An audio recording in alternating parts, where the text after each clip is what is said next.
everything we talked about at halftime, I thought we did in the second half. The first half was, once again, it's kind of a sloppy game, both ways a little bit. Difficult for both teams to really get a rhythm and play. And so we kind of just talked about at halftime that maybe it was a night where we had to step up, press them, keep them pinned into their half, and kind of, almost will the momentum our way. And I thought we did that. We just didn't create as many clear chances as we do on most other nights. And like I said, I think you have to give some credit to them for coming in here and the way they played and defended for sure. I don't really think they sent their outside backs much. They definitely didn't send their two holding mids much. So they kind of always had a block of six a little bit.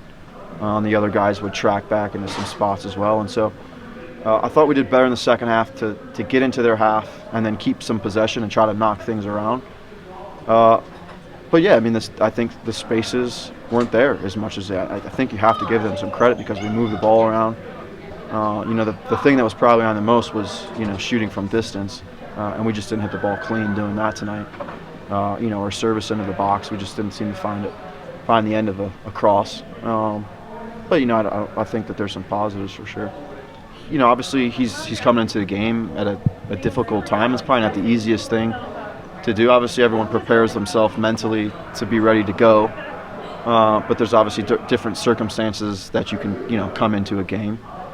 And so they're different types of players, and you can't ask, Ohms to come on and play a completely different way or try to play exactly like Plata.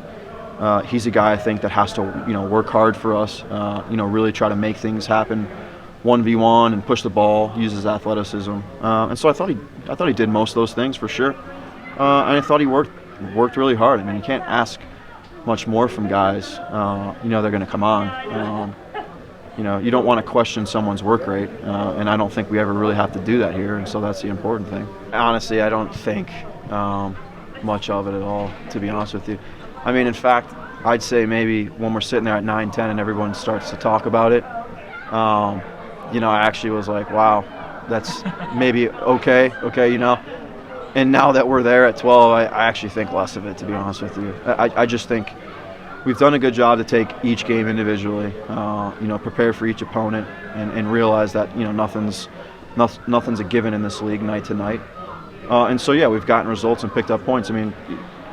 We've obviously gotten some luck as well. You're not going to go 12 games straight unbeaten without some luck and some calls going your way and some bounces going your way. So we had that, but huge game next game, a really tough stretch we're going into. And I think we're, looking forward a little bit, to testing ourselves a little bit the next week, under some difficult circumstances. Watch RSL take on Seattle on May 31st at 2 o'clock on Utah's CW30.